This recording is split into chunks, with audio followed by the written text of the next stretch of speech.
Hello everyone, welcome back to ഒരു കഥ സൊല്ലട്ടുമാസ് my dear സ്വത്തുക്കുട്ടികളെ. ഇന്നൊരു കൊറിയൻ മിസ്റ്ററി ത്രില്ലർ മൂവിയാണ് നമ്മൾ കാണാൻ പോകുന്നത്. ഒരു പെൺകുട്ടിക്ക് തൻ്റെ ഫ്ലാറ്റിന് മുകളിൽ നിന്നും തൻ്റെ വീടിൻ്റെ മുകളിലെ സീലിംഗിലായിട്ട് ഡും ഡും ഡും എന്നൊരു ശബ്ദം കേൾക്കാം. ഇടയ്ക്കിടെ കേൾക്കുന്നു. ഇത് ഇവള് മാത്രമേ കേൾക്കുന്നുള്ളൂ. മറ്റുള്ളവർക്ക് മനസ്സിലാവില്ല, ആരും കാര്യമായിട്ടെടുക്കില്ല. ഈ ശബ്ദത്തിന് പുറകിൽ എന്തോ ഒരു കുഴപ്പം പതിയിരിക്കുന്നത് ഇവൾക്ക് മനസ്സിലാവും. അതെന്തായാലും അന്വേഷിച്ച് കണ്ടുപിടിക്കാൻ ഇവൾ തീരുമാനിക്കുന്നു. അവിടെ മുതലാണ് ഒരുപാട് കെട്ടുപിണഞ്ഞ രഹസ്യങ്ങൾ പുറത്തു വരുന്നത്. നമ്മൾ ഇന്ന് കാണാൻ പോകുന്നത് 2022 റിലീസ് ചെയ്ത എക്സിസ്റ്റ് വിത്തിൻ എന്ന കൊറിയൻ മിസ്റ്ററി ത്രില്ലറാണ്. എന്നാ പിന്നെ സിനിമയുടെ കഥകൾ കേൾക്കാൻ ഇഷ്ടപ്പെടുന്ന കൂട്ടുകാരെല്ലാവരും ചാനൽ സബ്സ്ക്രൈബ് ചെയ്തോളൂ. നമുക്കിപ്പോൾ ഈ കഥയിലേക്ക് കടക്കാം.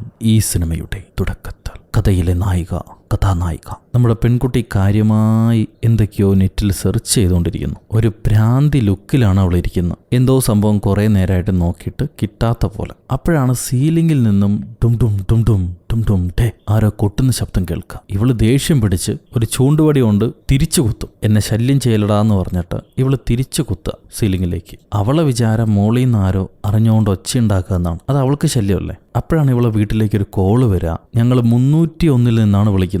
ഇവളെ ഫ്ലോറിന് തൊട്ട് താഴെയുള്ള ഫ്ലോർ. നീ എന്താ പെണ്ണെ അവിടെ ചെയ്യുന്നത്? എൻ്റെ കുഞ്ഞിവിടെ ഉറങ്ങുക. വെറുതെ ഒച്ച വെച്ച് ഞങ്ങളെ ശല്യം ചെയ്യല്ലേ. ഒരുപാട് ഡിസ്റ്റർബ് ആവുന്നു. മേലിൽ ഇങ്ങനെ ഉണ്ടാവരുത്, ഞങ്ങൾ കംപ്ലൈൻറ്റ് ചെയ്യുമെന്ന് പറയും. അപ്പോൾ ഇവള് എനിക്കും ഒച്ച കേൾക്കാം, എന്നെയും ആരോ ശല്യം ചെയ്യുന്നുണ്ട്, നിങ്ങളെന്താ മനസ്സിലാക്കാത്തത് എന്നൊക്കെ പറയുമ്പോഴേക്കും ആ സ്ത്രീ കോള് കട്ട് ചെയ്തു. ഇവള് തലയ്ക്ക് ഭ്രാന്ത് പിടിച്ച് വീണ്ടും വരികയാണ്. വന്ന് മുട്ടുകുത്തി, ദൈവമേ ഇപ്രാവശ്യമെങ്കിലും എന്നെ സെലക്ട് ചെയ്യണേ, അല്ലാത്ത പക്ഷം എനിക്ക് എൻ്റെ ബിൽ പേയ്മെൻറ്റുകൾ പോലും അടയ്ക്കാൻ പറ്റില്ല, എന്നെ കൈവിടല്ലേ എന്ന് പറഞ്ഞ് പ്രാർത്ഥിക്കുന്നുണ്ട്. സംഭവം ഇവള് കഥാ എഴുത്ത് മത്സരത്തിന് വേണ്ടി ഒരു പുതിയ കഥ അയച്ചു കൊടുത്തിട്ടുണ്ട്. അതിലിവൾക്ക് സെലക്ഷൻ കിട്ടണമേ എന്നാണ് പ്രാർത്ഥന. പഠനം പാതിയിൽ നിൽക്കുന്നു, ജോലിക്കൊന്നും പോയി തുടങ്ങിയിട്ടുമില്ല. കഥ എഴുത്താണ് താല്പര്യം. പക്ഷെ ആരെങ്കിലും ഇഷ്ടപ്പെടേണ്ട കഥ, അതിനു വേണ്ടിയാണ് അയച്ചു കൊടുത്തിരിക്കുന്നത്. സെലക്ട് ചെയ്യുമോ എന്നുള്ളത് നമുക്ക് കാണാം. ഇപ്പം തൻ്റെ പേരിൽ വന്നിരിക്കുന്ന ഒരു ബില്ലെടുത്ത് ഇവള് വായിക്കുന്നുണ്ട്. പണമടയ്ക്കാനുള്ള ബില്ലാണത്. അതേസമയം ഇവള് 401 താമസിക്കുന്നത്. 501 ഇവളെ തൊട്ട് മുകളിലുള്ള ഫ്ലോറിൽ താമസിക്കുന്ന ആൾക്ക് മറ്റൊരു കത്ത് വന്നിരിക്കുന്നു. ഇവൾ എടുത്തത് വായിക്കുമ്പം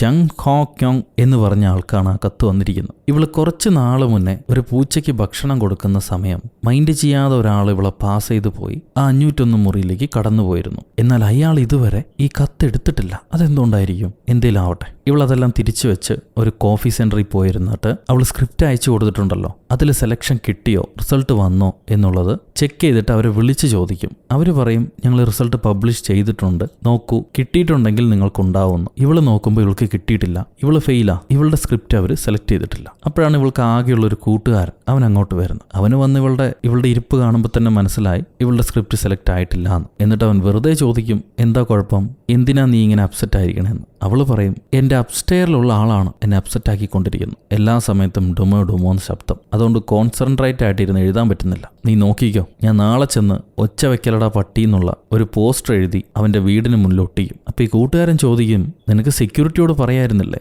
അയാൾ എന്താ പറഞ്ഞ്? അപ്പോൾ ഇവള് പറയാ, ഞാൻ സെക്യൂരിറ്റിയോട് ചോദിച്ചു, അയാൾ പറഞ്ഞത് അവിടെ ആരും താമസമില്ല എന്നാണ്. എനിക്കൊന്നും മനസ്സിലാവുന്നില്ല. അപ്പം കൂട്ടുകാരൻ, ശരി അത് വിട്ടേക്ക്, നിന്റെ എക്സാം റിസൾട്ട് എന്തായി? അതായത് ആ സ്ക്രിപ്റ്റ് എക്സാമിൻ്റെ റിസൾട്ട് എന്തായി? അവൾ പറയും, അത് ഇനിയും പബ്ലിഷ് ആയിട്ടില്ല, കുറച്ച് നാളോടെ കഴിയുമെന്ന്. താൻ തോറ്റുപോയി എന്ന് പറയാൻ അവൾക്ക് നാണം. പക്ഷെ ചെക്കന് മനസ്സിലായിരുന്നു നീ തോറ്റല്ലടി എന്ന് പറഞ്ഞ് അവൻ അവളെ കളിയാക്കും. അവൾക്ക് കൂടുതൽ വിഷമായി. അവളൊന്നും മിണ്ടാതെ, അവനോടൊന്നും മിണ്ടാതെ തിരിച്ച് വീട്ടിലേക്ക് വരുന്നു. തനിക്ക് പണ്ട് എഴുത്തു മത്സരത്തിന് കിട്ടിയ സർട്ടിഫിക്കറ്റും സമ്മാനമൊക്കെ അവൾ എടുത്തു വെച്ച് നോക്കും. കഴിവുള്ള പെണ്ണ് തന്നെയാ, പക്ഷെ ഇനിയും ശ്രദ്ധിക്കപ്പെട്ടിട്ടില്ല. അപ്പോഴാണ് വീണ്ടും ഡും ഡും എന്ന ശബ്ദം കേൾക്കുക. പിന്നെ എന്തോ തറയിലിട്ട് വലിച്ചഴച്ചോണ്ട് പോകുന്നൊരു ശബ്ദം. ഇവള് ദേഷ്യം വന്ന് മോളി കൊട്ടി നോക്കും, ഒരു റെസ്പോൺസും ഇല്ല. പുറത്തേക്ക് ഇറങ്ങി വരുമ്പോഴാണ് അച്ഛൻ ടോയ്ലറ്റിലേക്ക് പോകുന്ന കാണാം. ഇവളപ്പോൾ തനിച്ചല്ല താമസിക്കുന്നത്. അച്ഛൻ, അമ്മ, ചേച്ചി ഇവരെല്ലാവരുള്ള വീട്ടിലാണ് താമസിക്കുന്നത്. ഇവളെ ഫ്ലോറിന് മുകളിൽ നിന്ന് മാത്രമേ ആ ശബ്ദം അവൾക്ക് കേൾക്കുന്നുള്ളൂ. അവള് മിണ്ടാതെ തിരിഞ്ഞു വന്ന് കിടക്കും. പിറ്റേന്ന് ഒച്ച വെക്കലടാ മനുഷ്യ, എനിക്കത് ഡിസ്റ്റർബൻസ് ആണെന്നും പറഞ്ഞ് ഒരു ചെറിയ പേപ്പർ ഇവൾ എഴുതി വെക്കുന്നുണ്ട് ആ മുകളിലത്തെ ഫ്ലോറിൽ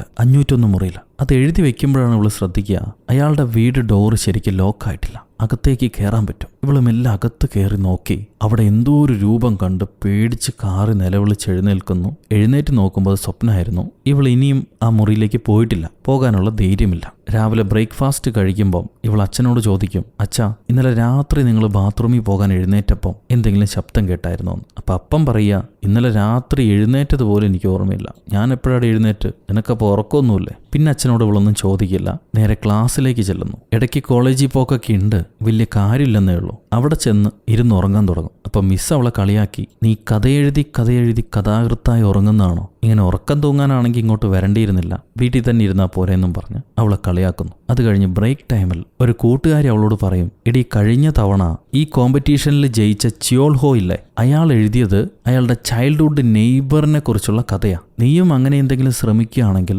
നിനക്കും ജയിക്കാൻ പറ്റും. നീയും നിനക്കറിയാവുന്ന, ഏറ്റവും അറിയാവുന്ന ഏതെങ്കിലും ഒരു നെയ്ബറിനെ കുറിച്ച് എഴുതുമെന്ന് പറയും കൂട്ടുകാരി. അപ്പോൾ ഇവൾക്കൊരു സംഭവം സ്ട്രൈക്ക് ചെയ്യുന്നുണ്ട്. എന്തുകൊണ്ട് തൻ്റെ നെയ്ബറായ തൻ്റെ വീടിന് മുകളിൽ താമസിക്കുന്ന ആ മിസ്റ്ററിക്കൽ മനുഷ്യനെ കുറിച്ച് എഴുതിക്കൂടാ? സോ അയാളെക്കുറിച്ച് തന്നെ എഴുതാം, അയാളെക്കുറിച്ച് കൂടുതൽ പഠിക്കാന്നൊക്കെ പറഞ്ഞിട്ട് ഇവൾ അവളുടെ ചെലവിന് വേണ്ട സാധനങ്ങൾ അപ്പൻ്റെ കുടുക്ക പൊട്ടിച്ച് അതിനകത്തുനിന്നുള്ള പണമൊക്കെ എടുത്ത് യൂസ് ചെയ്യാൻ തുടങ്ങും. അപ്പനോട് സോറി പറഞ്ഞ് പ്രാർത്ഥിച്ച്, ഇത് ഞാൻ ഡബിളായിട്ട് പേ ചെയ്യാം, എനിക്ക് എന്തായാലും ഇതിൽ സെലക്ഷൻ കിട്ടും എന്നൊക്കെ പറഞ്ഞിട്ട് ഇവൾ എഴുതാൻ തുടങ്ങുകയാണ്. അവളെ മനസ്സിലുള്ളതെല്ലാം എഴുതും. ഇനിയിപ്പോൾ റിയൽ ആയിട്ടുള്ള കാര്യങ്ങൾ കണ്ടുപിടിക്കണം. ഇവൾ ആ മനുഷ്യൻ എപ്പോഴാണ് വീട്ടിലേക്ക് വരുന്നത്, എപ്പോഴാണ് തിരിച്ചു പോകുന്നത്, ഇതെല്ലാം നോട്ട് ചെയ്യും. ഇപ്പൊ കുറച്ചു നാളായി ആ ഡും ശബ്ദം കേൾക്കുന്നില്ല. അയാളുടെ വീടിനകത്തേക്ക് എത്ര ശ്രമിച്ചിട്ടും നോക്കാൻ പറ്റിയിട്ടില്ല. വിൻഡോ പോലും ഏതൊരു പ്ലാസ്റ്റിക് കവറ് കൊണ്ട് മറച്ചിരിക്കുന്നു. പിന്നെ ഇയാൾക്കൊരു നീളമുള്ള വാനുണ്ട്, അതിനകത്തുനിന്ന് ഒരു ഉന്തുവണ്ടിയും തള്ളിയിട്ടാണ് ഇയാൾ പോവുക. ഇയാൾ ഇറങ്ങി വരാൻ നേരം വീടിനകത്തുനിന്നും കുറെ വെള്ളം ഒറ്റിച്ചിട്ടാണ് ഇറങ്ങി വരുന്നത്. മൊത്തം കുറെ അധികം ദുരൂഹതകളുണ്ട്.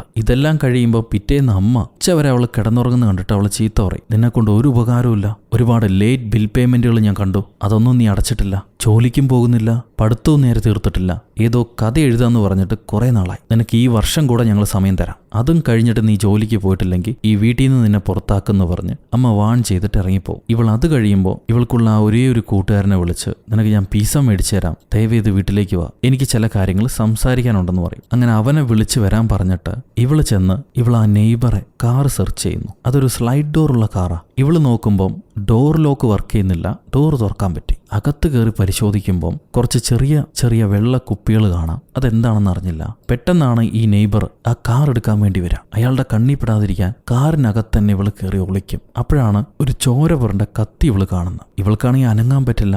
അനങ്ങി അയാൾ കാണും. മിണ്ടാതെ താഴെ കിടക്കുമ്പം ഇവളുണ്ടെന്നറിയാതെ ഈ അയൽക്കാരൻ കാർ എടുത്ത് മുന്നോട്ട് ഓടിച്ചു പോകാൻ തുടങ്ങി. പെട്ടെന്നാണ് ഇവളുടെ മൊബൈലിലേക്ക് മെസ്സേജ് വരിക. ആ മെസ്സേജിന്റെ ട്യൂൺ ടിങ് ടോങ് നടിക്കുമ്പം അയൽക്കാരൻ തൻ്റെ മൊബൈലാണോ എന്ന് വിചാരിച്ചിട്ട് ചെക്ക് ചെയ്യും. തൻ്റെ മൊബൈലല്ല. ഈ കൂട്ടുകാരൻ വീട്ടിൽ വന്ന് ഇവളെ കാണാത്തോണ്ട് വിളിക്കുന്ന, മെസ്സേജ് അയച്ചിട്ട് കിട്ടാത്തോണ്ട് വീണ്ടും അവൻ വിളിക്കും. ആ റിംഗ് സൗണ്ട് ഡ്രൈവർ കേൾക്കുന്നുണ്ട്. ഉടനെ വണ്ടിക്കകത്ത് ആരോ ഉള്ളത് മനസ്സിലാക്കി ഇയാൾ വണ്ടി നിർത്തി ഇറങ്ങടി പുറത്തെന്നും പറഞ്ഞ് അവളെ വലിച്ചിറക്കും. ഇവളുടെ പോക്കറ്റിൽ ഉണ്ടായിരുന്ന ഒരു ചെറിയ ബോക്സ് അവിടെ മിസ്സാവുന്നുണ്ട്. പെണ്ണ് പുറത്തിറങ്ങി ഉടനെ കള്ളിയാണെന്ന് വിചാരിച്ചിട്ട് ഇയാൾ പെണ്ണിന്റെ മോന്തയ്ക്ക് ഒരൊറ്റ അടി. ഭാഗ്യത്തിന് തൊട്ടടുത്ത് തന്നെ പോലീസുകാരനുണ്ടായിരുന്നു. അയാൾ ഇവിടുത്തെ ഇഷ്യൂ കണ്ട് ഓടി വരും. എന്താ പറ്റിയ സാർ എന്ന് ചോദിച്ചിട്ട് ഇയാൾ പറയും, ഈ കള്ളത്തി പെണ്ണ് എന്റെ കാറിൽ നിന്ന് എന്തോ മോഷ്ടിക്കാൻ നോക്കി. അപ്പൊ ഇവള് കരഞ്ഞോണ്ട് പറയും, സാർ, ഞാൻ അറിയാതെ കാറിനകത്ത് കയറിപ്പോയതാ, നിങ്ങളുടെ ഡോർ ഓപ്പൺ ആയിരുന്നു, ഞാൻ അറിയാതെ തട്ടി വീണതാ, ഞാൻ നിങ്ങളെ അപ്പാർട്ട്മെന്റിൽ തന്നെയാണ് താമസിക്കുന്നത്, നിങ്ങളെ നെയ്ബർ ആണെന്ന് ഇവള് പറയും. നെയ്ബറോ? നീ ഏത് ഫ്ലോറിലാണ് താമസിക്കണമെന്ന് ചോദിക്കുമ്പോൾ ഇവള് 301 പറയും. 401 301 കാണുമ്പോൾ ഒരു കള്ളിയുടെ ലുക്കൊന്നുമില്ല,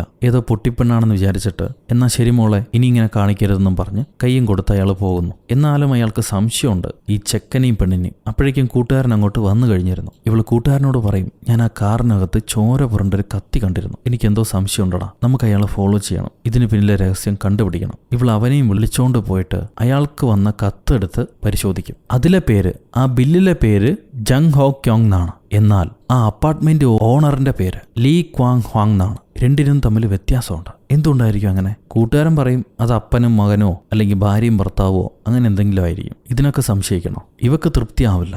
എന്തായാലും എന്തോ ഒരു കുഴപ്പമുണ്ട്. ഇവര് മെല്ലെ ആ അപ്പാർട്ട്മെന്റിനടുത്തേക്ക് ചെല്ലുകയാണ്. അപ്പൊ ഏതോ 2 സ്ത്രീകൾ ആ അപ്പാർട്ട്മെന്റിന് ഫ്രണ്ടിലായി ഒരു പോസ്റ്റർ ഒട്ടിച്ചിട്ട് വിഷമത്തോടെ ഇറങ്ങി പോകുന്ന കാണാം. ഏതോ ഒരു റിട്രീറ്റ് സെന്ററിന്റെ ധ്യാന കേന്ദ്രത്തിന്റെ പോസ്റ്ററാണത്. ഇവർ ആ പോസ്റ്റർ പറിച്ചെടുത്തോണ്ട് വരും. ഏതോ ഒരു പുതിയ ധ്യാന കേന്ദ്രം, പുതിയ ദൈവം, ആ ദൈവത്തിന്റെ പ്രസാദമായി വെള്ളം അവർ നൽകുന്നു. ഇതാണ് ആ റിട്രീറ്റ് സെന്ററിൽ നടക്കുന്നത്. അതെല്ലാം ആ നോട്ടീസ് പേപ്പർ വഴി ഇവക്ക് മനസ്സിലായി. എന്നാൽ അവിടെയുള്ള ആൾക്കാർ എന്തിനാണ് ഇയാളെ കാണാൻ വന്നത്? കൂട്ടുകാരൻ പറയും, നിനക്ക് ഈ കഥയെഴുത്ത് തലയ്ക്കകത്തുള്ളതുകൊണ്ട് നീ ഒരുപാട് കാര്യങ്ങൾ ഇമാജിൻ ചെയ്യുക, അതൊന്നും സത്യമാണെന്നില്ല. അപ്പൊ ഇവള് എന്നാ ഇമാജിനേഷൻ വേണ്ട, സത്യം എന്താണെന്ന് മനസ്സിലാക്കാൻ നമുക്ക് അയാളെ ഫോളോ ചെയ്യാം. കൂട്ടുകാരൻ ആദ്യം സമ്മതിക്കില്ല. ഇവള് പറയും, നിന്റെ ട്യൂട്ടറിംഗ് ക്ലാസിന്റെ ഫീസ് മുഴുവൻ ഞാൻ അടച്ചോളാം, നിനക്ക് ഒരുപാട് തിന്നാനും വാങ്ങിച്ചുതരാം, ദയവേത് എന്നെ സഹായിക്കും, നാളെ മുതൽ നമുക്ക് അയാളെ ഫോളോ ചെയ്യാന്ന് പറഞ്ഞിട്ട് പിറ്റേന്ന് നല്ല നേരം പുലരുമ്പോ തന്നെ ചോറും കഞ്ഞിയൊന്നും വേണ്ട, ഞാൻ കാര്യമായിട്ടിരുന്ന് എഴുതാൻ പോവാന്നും പറഞ്ഞ് വീട്ടുകാരോട് ഭയം പറഞ്ഞ് ഇവളിറങ്ങും. കൂട്ടുകാരനൊരു കാറ് കൊണ്ടുവരും, അവന്റെ അമ്മാവന്റെ. ഇവർ ആ നെയ്ബർ ഇറങ്ങി പോയ ഉടനെ അയാളുടെ പുറകെ വെച്ച് പിടിക്കുന്നു. പക്ഷെ ഒരു ജംഗ്ഷനിൽ വെച്ച് ഇവർക്ക് അയാൾ മിസ്സാവും. കറക്റ്റായിട്ട് ഫോളോ ചെയ്യാൻ പറ്റുന്നില്ല. അപ്പോഴാണ് കൂട്ടുകാരൻ പറയുക, ഒരു ഐഡിയ ഉണ്ട്, മൊബൈലിൽ ഒരു ആപ്ലിക്കേഷൻ ഇൻസ്റ്റാൾ ചെയ്ത് അത് അയാളുടെ കാറിലേക്ക് വെക്കുകയാണെങ്കിൽ അയാൾ പോയി വരുന്ന സ്ഥലങ്ങൾ നമുക്ക് കണ്ടുപിടിക്കാൻ പറ്റും, അല്ലെങ്കിൽ പുറകെ ഫോളോ ചെയ്ത് പോകാനും പറ്റും. അത് കേട്ടിട്ടുടനെ ഇവള് പറയും, എന്നാൽ ഞാൻ ആ ആപ്ലിക്കേഷൻ ഇൻസ്റ്റാൾ ചെയ്തിട്ട് അയാളുടെ കാറിനടിയിൽ എൻ്റെ മൊബൈൽ കൊണ്ടുപോയി വെക്കാം. ഇത് ഇവള് പ്ലാൻ ചെയ്യുമ്പോൾ തന്നെ ആ നെയ്ബർക്ക് അയാളുടെ കാറിൽ നിന്ന് നമ്മുടെ പെണ്ണിൻ്റെ ബോക്സ് കിട്ടും, ആ കുഞ്ഞു ബോക്സ്. അതേ നേരത്താണ് ഇവള് കൂട്ടുകാരൻ്റെ കാറിൽ നിന്ന് ഇറങ്ങി വീട്ടിലേക്ക് പോവുക. ഇയാൾ നോക്കുമ്പം ഇവള് പോകുന്നത് 401 301 അവൾ പറഞ്ഞ് കള്ളമായിരുന്നു. അന്ന് വൈകിട്ട് ഇവൾ ആരും കാണാതെ അവളുടെ മൊബൈല് വിത്ത് ഒരു പവർ ബാങ്ക് ഇത് രണ്ടും ഘടിപ്പിച്ച് പ്ലാസ്റ്റർ ചെയ്ത് ഈ നെയ്ബറെ കാറിനടിയിൽ ഒട്ടിച്ചു വെക്കും. ഭാഗ്യത്തിന് സെക്യൂരിറ്റിയെ കാണാതെ അവൾ എസ്കേപ്പ് ആവുന്നുണ്ട്. ഈ സമയം നെയ്ബർ കുറെ വെള്ളം ഒഴിച്ച് ആരെയോ എന്തോ ഉപദ്രവിക്കുന്ന പോലെ, എന്താണെന്ന് മനസ്സിലാവുന്നില്ല, ഇപ്പൊ പറയുന്നില്ല. പിറ്റേന്ന് ഈ നെയ്ബർ നമ്മുടെ ഹീറോയിന്റെ വീട്ടിലേക്ക് വന്ന്, നിങ്ങളുടെ മോളുടെ ഒരു ബോക്സ് എൻ്റെ കാറിൽ നിന്ന് കിട്ടി, നിങ്ങളുടെ മോൾ അനാവശ്യമായി എൻ്റെ കാറിനകത്തൊക്കെ കയറുന്നുണ്ട്, ഒന്ന് വാൺ ചെയ്യണമെന്ന് പറയും. ഇവള് തിരിച്ചു വരുമ്പോൾ ഇയാൾ വീടിന് ഫ്രണ്ടിൽ നിൽക്കുന്നു. അയാളെ കണ്ടുടനെ ഇവള് വീട്ടിൽ കയറാതെ തൻ്റെ കൂട്ടുകാരൻ്റെ അടുത്തേക്ക് വരും. അയാൾ എൻ്റെ വീട് കണ്ടുപിടിച്ച് വീട്ടിലേക്ക് വന്നിരിക്കുന്നു, എന്നെ വാൺ ചെയ്യാൻ വേണ്ടി. അങ്ങനെയാണെങ്കിൽ അയാൾ എന്തെങ്കിലും മറയ്ക്കുന്നുണ്ടാവും, നമുക്ക് ഉറപ്പായിട്ടും കണ്ടുപിടിക്കണം. ഇപ്പം അയാൾ പോകുന്ന ലൊക്കേഷൻ കിട്ടി, നമുക്ക് അങ്ങോട്ട് പോകാമെന്ന് പറഞ്ഞ് ഇവള് കൂട്ടുകാരനെയും വിളിച്ച് കാർ എടുത്തിറങ്ങുന്നു. കഴിഞ്ഞ തവണ ഇയാൾ പോയ വഴിയിലല്ല ഇത്തവണ അയാൾ പോയിരിക്കുന്നു. ഏതോ ഒരു പ്രത്യേക ഓഫീസിലേക്ക് ഇയാൾ പോയിട്ടുണ്ട്. അവിടെ നിന്ന് കുറച്ച് സമയം കഴിയുമ്പോൾ ഇയാൾ ഇറങ്ങി മറ്റൊരു ആശുപത്രിയിലേക്ക് പോയിരിക്കുന്നു. ആശുപത്രിയിൽ എന്തിനായിരിക്കും ഇയാൾ പോയെന്നറിയാൻ വേണ്ടി ഇവർ ചെന്ന് നോക്കുമ്പം ഒരു കുഞ്ഞിന് ഇയാൾ ഭക്ഷണം കൊടുക്കുന്നു. അന്വേഷിച്ചപ്പം ഇയാളുടെ മോള് തന്നെയാണത്. സുഖമില്ലാത്ത ക്രിട്ടിക്കൽ സ്റ്റേജിലായിട്ടുള്ള ഒരു കുഞ്ഞിന് ഇവിടെ ചികിത്സ കൊടുക്കുന്നുണ്ട്. ആ കുഞ്ഞിന്റെ അപ്പനാണ് ഇയാൾ. പെട്ടെന്ന് അയാളുടെ കണ്ണീ പെടവേ നമ്മുടെ പെണ്ണ് ഒരു ഇത്തിരി ചോറ് തരുമോ ചേച്ചി എന്ന് ചോദിച്ചിട്ടിരിക്കുന്ന പോലെ അടുത്ത മുറിയിലെ ആളുടെ അടുത്ത് നിന്ന് അയാൾക്ക് ഭക്ഷണം കൊടുക്കുന്നത് പോലെ അഭിനയിക്കും. എന്നിട്ട് അയാളുടെ കണ്ണിൽ നിന്ന് രക്ഷപ്പെടുന്നുണ്ട്. അയാൾ പോയ ഉടനെ എഴുന്നേറ്റ് എസ്കേപ്പ് ആവാൻ ശ്രമിക്കുമെങ്കിലും ഈ പാവം രോഗിയായ മനുഷ്യന്റെ മുഖം കണ്ട് വിഷമിച്ചിട്ട് അയാൾക്ക് മുഴുവൻ ഭക്ഷണം കൊടുത്തിട്ടാണ് ഇവൾ ഇറങ്ങുക. അത് കഴിയുമ്പോൾ കൂട്ടുകാരൻ പറയുന്നുണ്ട്, തന്റെ സുഖമില്ലാത്ത മോളെ കാണാമെന്നല്ല അയാളൊരു മോശം ആളാണെന്ന് തോന്നുന്നില്ല, നീ എല്ലാം കൽപ്പിച്ചു കൂട്ടുന്നതായിരിക്കും. അത് കേട്ട് ഹീറോയും പറയും, നീ എന്നെ സഹായിച്ചാലും ഇല്ലെങ്കിലും സത്യം ഞാൻ കണ്ടുപിടിക്കും. സുഖമില്ലാത്ത കുഞ്ഞുണ്ടെന്ന് വെച്ച് ഒരാൾ നല്ലവനാവണമെന്നില്ല, അയാൾ എന്തോ മറയ്ക്കുന്നുണ്ട്, ഞാനത് കണ്ടുപിടിക്കുകയാണെന്നും പറഞ്ഞ് ഇവൾ ഇറങ്ങിപ്പോകും. ഇവള് ചെന്ന് ആ കുഞ്ഞിനെ കിടത്തിയ മുറിയൊക്കെ പരിശോധിക്കുമ്പോൾ അവിടെ കുഴപ്പമൊന്നുമില്ല. ഈ കുഞ്ഞിനെ അയാള് ബാത്റൂമിലേക്ക് കൊണ്ടുപോയിട്ടുണ്ട്. ഇവള് ബാത്റൂമിൽ ചെന്ന് നോക്കുമ്പം പാവ വയ്യാത്ത കുഞ്ഞിനെ ഇരുത്തി എന്തൊക്കെയോ മന്ത്രങ്ങൾ ജപിച്ച് ഇയാള് തന്റെ കയ്യിലെ വെള്ളം, തണുത്ത വെള്ളം ആ കുഞ്ഞിന്റെ തലയിലൂടെ ഒഴിക്കുന്നു. കുഞ്ഞ് തണുക്കുന്നച്ചാന്ന് പറയുന്നുണ്ട്, എന്നാലും ഇയാൾ ഒഴിക്കുക. ഭാഗ്യത്തിന് 1-2 നഴ്സുമാരത് കണ്ടിട്ട് അയാളെ തടഞ്ഞ് കുഞ്ഞിനെ അവിടെ നിന്ന് എടുത്തുകൊണ്ട് പോകും. പുള്ളിക്കാരൻ എന്തോ ഭ്രാന്ത് പിടിച്ചതുപോലെ പല മന്ത്രങ്ങളും ജപിക്കുന്നു. എന്തായാലും അത് കഴിഞ്ഞ് അയാൾ ഇറങ്ങിപ്പോവാണ്. ഇയാൾ ആദ്യം ചെന്ന സ്ഥലത്തില്ലേ, ആ സ്ഥലം എന്താണെന്ന് മനസ്സിലാക്കാൻ വേണ്ടി ഇവളൊരു ടാക്സി എടുത്ത് ആ സ്ഥലത്തേക്ക് പോകും. അവിടെ നോക്കുമ്പം ഇയാളും ഇയാളെപ്പോലെ വേറെ കുറെ ആൾക്കാരും എല്ലാവരും ചേർന്നിരുന്ന് പ്രാർത്ഥിച്ചുകൊണ്ടിരിക്കുക. നേരത്തെ പറഞ്ഞ മന്ത്രങ്ങളെല്ലാം ജപിച്ച് പ്രാർത്ഥിക്കുക. അപ്പൊ അവിടെ ഉള്ളൊരു ലേഡി, മോളെ നീ ഏതാ, നീ എന്തിനാ ഇങ്ങോട്ട് വന്നതെന്ന് ചോദിക്കും. ഞാൻ സ്ഥലം മാറി വന്നാണ് ചേച്ചി, അറിയാതെ വന്നതാണെന്നും പറഞ്ഞ് ഇവളും എല്ലാം അവിടെ നിന്ന് എസ്കേപ്പ് ആവുന്നു. വീട്ടിലേക്ക് വരുമ്പം വീട്ടുകാരെ ഇവളെ ചീത്ത പറയുന്നുണ്ട്. നിനക്ക് കുറച്ച് ഫ്രീഡം തന്നപ്പം നീ വല്ലവന്റെയും വണ്ടിക്കകത്തൊക്കെ കയറിയിരിക്കാൻ തുടങ്ങി, കക്കാൻ തുടങ്ങിയോ നീ, ഇനിയും നിനക്ക് ഞങ്ങൾ സമയം തരില്ല, ഈ 1 മാസം കൂടെ നിനക്ക് തോന്നിയതുപോലെ നടക്കാം, അത് കഴിഞ്ഞ് ജോലിക്ക് പൊക്കോണം, അല്ലെങ്കിൽ ഞാൻ അടിച്ചു പുറത്താക്കുന്നു പറഞ്ഞ് അച്ഛൻ വരട്ടും. വീണ്ടും ഇവള് വന്ന് കിടക്കുന്നു. സീലിംഗിലേക്ക് നോക്കുമ്പം ഈ സിമന്റ് വെള്ളം ഇറങ്ങി പെയിന്റ് ഇത്തിരി മാറിയ അവസ്ഥയിലാണ് സീലിംഗ് കാണാം. എന്തോ ഒരു കുഴപ്പമുണ്ട്. അതിപ്പോ വിസിബിൾ ആണല്ലോ. ഇവൾ എത്രയും പെട്ടെന്ന് ചെന്ന് താൻ ആ കാറിൽ ഒട്ടിച്ചു വെച്ചിരുന്ന സെൽഫോൺ എടുത്തോണ്ട് വരും. അപ്പോഴാണെങ്കിൽ ഈ നെയ്ബർ അയാൾ ആരെയോ കെട്ടിവെച്ച് ഉപദ്രവിക്കുന്നുണ്ട്. ശരിക്കും അയാൾ ആരെയോ ഉപദ്രവിച്ച് കൊന്നുകൊണ്ടിരിക്കുക. മുഴുവനായിട്ട് കാണിക്കുന്നില്ലെങ്കിലും അവിടെ എന്തോ ഒരു ക്രൈം നടക്കുന്നുണ്ടെന്ന് നമുക്ക് മനസ്സിലായി. ഇയാളാണ് തല കൊണ്ട്, അതായത് ഉപദ്രവിക്കപ്പെടുന്ന ആളാണ് തല കൊണ്ട് തറയിലിടിക്കുന്നത്. അയാൾ ഇടിക്കാതിരിക്കാൻ വേണ്ടി പുള്ളിക്കാരനൊരു മാറ്റ് വെച്ച് കൊടുക്കും. അത് കഴിഞ്ഞ് അകത്ത മുറിയിലേക്ക് ചെല്ലുമ്പോൾ അവിടെ 2 ബോഡികൾ, ഐസ് പെട്ടിക്കകത്ത് 2 ബോഡികൾ ഇയാൾ വെച്ചിട്ടുണ്ട്. അതിനൊരു ഫ്ലാഷ് ബാക്ക് കാണിക്കുന്നു. ഒരു ലേഡിയും ഒരു ജെന്നുമാണത്. ഇവരെ 2 പേരെയും കാറിനകത്ത് കയറ്റി അകത്ത് വിഷവാതകം ഓണാക്കി മയക്കി അവരെ കൊന്നിട്ട് ഇയാള് ഈ ഫ്ലാറ്റിലേക്ക് അവരെ കൊണ്ടുവന്നതായിരുന്നു. ഇവരെല്ലാവരും ഒരുമിച്ചിട്ടുള്ള ഒരു ഫോട്ടോയും ഉണ്ട്. അതായത് ഇപ്പൊ കിടന്ന് പെടയുന്ന ആളും ആ മരിച്ച ആണും പെണ്ണും, പിന്നെ ഈ കൊന്നുകൊണ്ടിരിക്കുന്ന ആളും, പിന്നെ നമ്മൾ നേരത്തെ കണ്ട ചേച്ചിയില്ലേ, ആ റിട്രീറ്റ് സെന്ററിലെ ചേച്ചി, അവരെല്ലാവരും ഒരുമിച്ചിട്ടുള്ള ഫോട്ടോയും ഉണ്ട്. പിറ്റേന്ന് ഇങ്ങനെ നേരെ ഹീറോയിന്റെ വീട്ടിലേക്ക് ചെന്നിട്ട് പറയും, നീ 301 താമസിക്കുന്നതെന്നാണല്ലോ പറഞ്ഞത്. അവള് ഞാൻ പറഞ്ഞപ്പോൾ മാറിപ്പോയതായിരിക്കാം, ഞാൻ 401 പറയും. അപ്പൊ ഇയാള്, എനിക്ക് നിന്നോട് ദേഷ്യമൊന്നുമില്ല, എൻ്റെ അമ്മയ്ക്ക് സുഖമില്ലാത്തതുകൊണ്ട് പകൽ സമയത്ത് ഞാൻ അവർക്ക് വേണ്ട മരുന്നുണ്ടാക്കേണ്ടി വരും, അതിനാണ് ചില ശബ്ദങ്ങൾ ഉണ്ടാവുക. നീ വീട്ടിൽ തന്നെ ഉണ്ടാവുമെന്ന് ഞാൻ വിചാരിച്ചിരുന്നില്ല, നിനക്ക് നോയ്സ് ഉണ്ടാവുന്നുണ്ട്, അത് ഡിസ്റ്റർബ് ആവുന്നുണ്ടെന്ന് മനസ്സിലായി, ഇനി അങ്ങനെ ഉണ്ടാവില്ല, ഇനി എൻ്റെ ഭാഗത്തുനിന്ന് ഒരു ശല്യം ഉണ്ടാവില്ല എന്ന് പറഞ്ഞിട്ട് ഇയാൾ സോറി പറഞ്ഞ് അവിടെ നിന്ന് ഇറങ്ങിപ്പോകുന്നു. പക്ഷെ ഇയാൾ പോകാൻ നേരം അയാളുടെ പാൻറ് നനഞ്ഞിരിക്കുന്ന ഇവള് കാണും. അതെന്തുകൊണ്ടായിരിക്കും അറിഞ്ഞില്ല. ഇവള് തിരിച്ചു വന്ന് സീലിംഗിലേക്ക് നോക്കുമ്പോൾ നേരത്തെ വെള്ളം നനഞ്ഞിരുന്ന സ്ഥലം മാറി ഇപ്പൊ മറ്റൊരു സ്ഥലത്ത് വെള്ളം നനഞ്ഞിരിക്കുന്നു. ഇവള് കൂടുതൽ കാരണങ്ങൾ മനസ്സിലാക്കാൻ വേണ്ടി ഈ അപ്പാർട്ട്മെന്റ് സെയിൽ ചെയ്യുന്ന ആൾക്കാരില്ലേ, അവരെ വിളിച്ച്, ഞാൻ ഇതേ അപ്പാർട്ട്മെന്റിൽ 507 താമസിക്കുന്നത്, പണ്ട് ഞാൻ 501 വളർന്നത്, എനിക്ക് ആ ഫ്ലാറ്റും കൂടെ വാങ്ങിക്കണമെന്നുണ്ട്, അത് അതിന്റെ ഓണർമാര് വിൽക്കുകയാണെങ്കിൽ വലിയ ഉപകാരമായി, എനിക്ക് അവരെ അറിയില്ല, നിങ്ങളൊന്ന് ചോദിച്ചു നോക്കോ,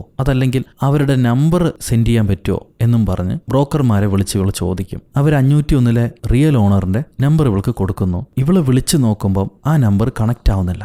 ആ നമ്പരുമായി ബന്ധപ്പെട്ട വിവരങ്ങൾ സെർച്ച് ചെയ്യുമ്പോൾ നമ്മൾ നേരത്തെ കണ്ട റീട്രീറ്റ് സെന്ററിലെ മെയിൻ പാസ്റ്ററുടെ നമ്പറാണത്. ആ റീട്രീറ്റ് സെന്ററിലെ പോസ്റ്റർ ആയിരുന്നു 2 പെണ്ണുങ്ങൾ അവിടെ ഒട്ടിച്ചു വെച്ചിരുന്നത്. ആ പോസ്റ്റർക്ക് പുറകിൽ പാസ്റ്ററുടെ പേര്, മിസ്റ്റർ ഇവാഞ്ചലിസ്റ്റ്, നിങ്ങൾ എവിടെ പോയി, ഒരുപാട് നാളായി ഞങ്ങൾ കാത്തിരിക്കുകയാണ്, ഒന്ന് പറഞ്ഞിട്ട് പോകായിരുന്നില്ലേ, എത്രയും പെട്ടെന്ന് ഞങ്ങളെ വിളിക്കൂ എന്ന് പറഞ്ഞ് എഴുതിയിട്ടുണ്ട്. ആ ഇവാഞ്ചലിസ്റ്റിനെയാണ് ഈ കില്ലർ കെട്ടിവെച്ചിരിക്കുന്നത്. അയാളാണ് തല മുട്ടിച്ച് ശബ്ദം ഉണ്ടാക്കിക്കൊണ്ടിരുന്നത്. കാര്യങ്ങൾ കൂടുതൽ മനസ്സിലാക്കാൻ വേണ്ടി ഹീറോയിൻ നേരെ ആ റീട്രീറ്റ് സെന്ററിലേക്ക് പോകുന്നു. കഴിഞ്ഞ തവണ എനിക്ക് പേടിയായിരുന്നു, ഇത്തവണ ഞാൻ കൂടുതൽ കാര്യങ്ങൾ മനസ്സിലാക്കാൻ വേണ്ടി വന്നാണ്, ഞാനിവിടെ പ്രാർത്ഥിക്കാൻ വേണ്ടി വന്നാണെന്ന് അവൾ പറയും. അപ്പൊ ആ ചേച്ചി ഇവളെ വിളിച്ചുകൊണ്ട് പോയി അവരിവിടെ പ്രസാദമായിട്ട് കൊടുക്കുന്ന ആ വെള്ളം കാണിച്ചു കൊടുക്കുന്നു. ആ വെള്ളത്തിൽ എന്തോ ഒരു മധുരമുള്ള സാധനം ഇടുന്നുണ്ട്. നിനക്ക് ആരാണ് ഈ റീട്രീറ്റ് സെന്ററിനെ കുറിച്ച് പറഞ്ഞു തന്നതെന്ന് ആ ലേഡി ചോദിക്കും. ഇവള് മിസ്റ്റർ ലീ ക്വാങ് ഹാങ് ആണ്, അതായത് ആ ഇവാഞ്ചലിസ്റ്റ് ആണെന്ന്, ആ പാസ്റ്റർ ആണെന്ന്, ഞങ്ങൾ നെയ്ബേഴ്സ് ആണ്, അദ്ദേഹമാണ് ഈ സ്ഥലത്തെക്കുറിച്ച് എന്നോട് പറഞ്ഞത്, എനിക്കിഷ്ടപ്പെട്ടു, ഞാൻ കൂടുതൽ കാര്യങ്ങൾ അറിയാൻ വന്നതാ, പ്രാർത്ഥിക്കാൻ വന്നാണെന്ന് പറയും. അപ്പൊ ഈ ലേഡി,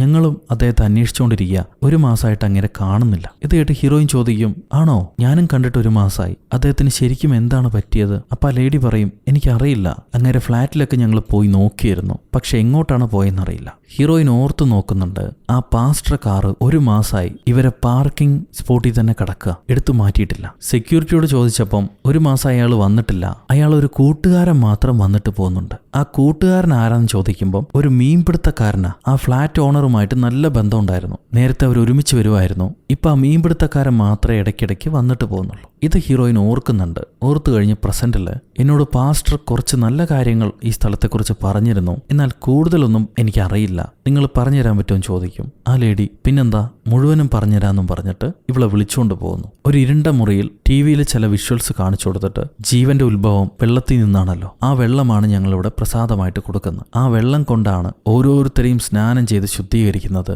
അവരുടെ ആഗ്രഹങ്ങൾ സഫലമാക്കി കൊടുക്കുന്നു. അവിടെ നടക്കുന്ന റീട്രീറ്റ് കുറച്ച് പേടിപ്പിക്കുന്നത് പോലെയാ, പ്രാർത്ഥനയും മൊച്ചയും ബഹളമൊക്കെ. എന്തോ നോർമൽ ആയിട്ടുള്ള സംഭവമായിട്ട് ഇവൾക്ക് തോന്നില്ല, ഒരുമാതിരി കൂടോത്രമായിട്ടാണ് നമ്മുടെ പെണ്ണിന് ഫീൽ ചെയ്യുക. അവള് പേടിച്ച് അവിടെ നിന്ന് ഓടി രക്ഷപ്പെടാൻ നോക്കും. ഇവളുടെ പേടി കാണുമ്പോൾ തന്നെ ആ ലേഡിക്കും അവിടുത്തെ സെക്യൂരിറ്റിമാർക്കും സംശയം തോന്നുന്നു. അവരിവളെ തടഞ്ഞു നിർത്താൻ നോക്കുമ്പം ഭാഗ്യത്തിന് കൂട്ടുകാരൻ കാവലിന് വന്നിരുന്നു. അവനെങ്ങനെയൊക്കെയോ ഇവളെ രക്ഷപ്പെടുത്തി അവിടെ നിന്ന് കൊണ്ടുപോകും. അത് കഴിഞ്ഞൊരു ഓഡിറ്റോറിയത്തിൽ ഇരുന്ന് ഇവള് കൂട്ടുകാരനോട് പറയാ, ഒരുപക്ഷെ ആ ശബ്ദം, ആ ഡും ശബ്ദം ആരെങ്കിലും സഹായത്തിന് വേണ്ടി ഉണ്ടാക്കിയതാണെങ്കിലോ, ആ ഫ്ലാറ്റ് ഓണർ ഇപ്പോഴും ആ ഫ്ലാറ്റിലുണ്ടെങ്കിലോ, നമുക്കിത് പോലീസിനെ അറിയിച്ചാൽ നല്ലതല്ലേ? അപ്പൊ കൂട്ടുകാരൻ പറയും, ഇതെല്ലാം നിന്റെ കണക്കൂട്ടലും ചിന്താഗതികളും മാത്രമാണെങ്കിലോ, അങ്ങനെയൊന്നും യഥാർത്ഥത്തിൽ ഇല്ലെങ്കിൽ കേസ് കൊടുത്താൽ അയാൾ കുറ്റവാളി അല്ലെങ്കിൽ കേസ് തിരിച്ച് നമ്മുടെ തലയ്ക്ക് വരും, അതൊരു തൊല്ലയാ. കുറച്ചുകൂടെ എവിഡൻസുകൾ കളക്ട് ചെയ്തിട്ട് മാത്രമേ നമുക്കിത് റിപ്പോർട്ട് ചെയ്യാൻ പറ്റുള്ളൂ. എന്താ ചെയ്യാൻ ചോദിക്കുമ്പം കൂട്ടുകാരൻ പറയും, നീ പറഞ്ഞത് തന്നെ, നമുക്ക് വീണ്ടും അയാളെ ഫോളോ ചെയ്യാം. ഇവളും ചിരിച്ചിട്ട് ശരിയെന്ന് പറയും. അന്ന് രാത്രി വീണ്ടും ഇവള് അയാളെ കാറിനടിയിൽ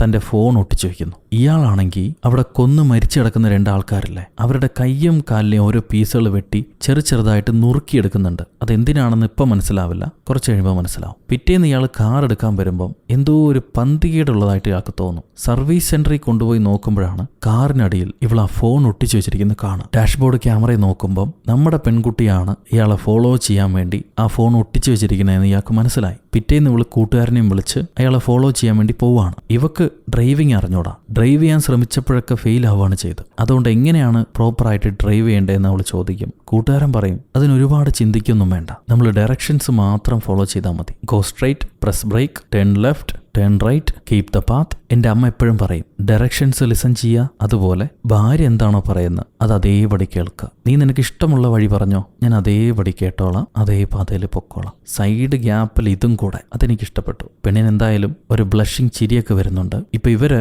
ആ നെയ്ബർ പോയ വഴി നോക്കുമ്പം അയാള് ഒരു ഫിഷിംഗ് സ്പോട്ടിലേക്കാണ് പോയിരിക്കുന്നത്, ചൂണ്ടയിട്ട് മീൻ പിടിക്കാൻ വേണ്ടിയിട്ട്. ഇപ്പൊ അവളുടെ ഫോണ് അയാളുടെ കയ്യിലാണല്ലോ, അതുകൊണ്ട് ഇവര് വരുന്നതും അയാൾക്ക് കാണാം. ഇവര് മെല്ലെ ചെന്ന് അയാൾ കാണാത്ത രീതിയിൽ മാറിയിരിക്കും. എന്നിട്ട് ഇയാളെ വാച്ച് ചെയ്യാണ്. അപ്പൊ നോക്കുമ്പം ഇയാളൊരു മനുഷ്യന്റെ വിരലെടുത്ത് ചൂണ്ടയെ കോർത്ത് മീനിന് തിന്നാൻ കൊടുക്കുന്നു. ഇവക്ക് ദൂരെ എന്നും അത് മനസ്സിലായി. എടാ, അത് കാണാനൊരു മനുഷ്യന്റെ വിരൽ പോലല്ലേ? ഒരുപക്ഷെ ആൾക്കാരെ വെട്ടി പീസാക്കിയിട്ട് ഇയാൾ മീനിന് തീറ്റ കൊടുക്കുന്നതാണെങ്കിലോ? ഇവൾ ഊഹിച്ചത് ശരിയാണ്, അയാൾ അങ്ങനെ തന്നെയാണ് ചെയ്യുന്നത്. എന്നാൽ കൂട്ടുകാരൻ പറയും, നമുക്കത് കൺഫേം ചെയ്യാൻ പറ്റില്ലല്ലോ. ഇപ്പൊ നേരെ ചെന്ന് അയാളെ കൈയോടെ പിടിക്കാനും പറ്റില്ല, അയാൾക്ക് നിന്നെ അറിയാം. മറ്റെന്തെങ്കിലും വഴി കണ്ടുപിടിക്കണം എന്ന് പറയുമ്പോൾ ഇവൾ അവിടുത്തെ മീനിന്റെ ചൂണ്ടയും തീറ്റയൊക്കെ വിൽക്കുന്ന ആളെ ചെന്ന് കണ്ട് അയാൾക്കൊരു സമ്മാനമൊക്കെ വാങ്ങിച്ചു കൊടുത്ത്, ഞങ്ങൾ ആദ്യമായിട്ട് ഇങ്ങോട്ട് വന്നതാ, നിങ്ങളെ കണ്ടപ്പോൾ ഒരുപാട് ഇഷ്ടമായി, ഇനി എപ്പോഴും ഞങ്ങൾ ഇങ്ങോട്ട് വരാം. ഞങ്ങൾ മീൻ പിടിക്കാൻ നോക്കിയിട്ട് ഞങ്ങൾക്കൊന്നും കിട്ടുന്നില്ല. പക്ഷെ ആ ബ്ലാക്ക് വാഗണി വന്ന ആള്, അയാൾക്ക് ഒരുപാട് മീൻ കിട്ടുന്നുണ്ടല്ലോ, അയാൾ പിടിക്കുന്നുണ്ടല്ലോ, അയാൾ എന്ത് തീറ്റയാണ് കൊടുക്കണേന്നറിയാൻ ഞങ്ങൾക്കൊരാഗ്രഹം. ചേട്ടനൊന്ന് ചോദിച്ചിട്ട് പറയോ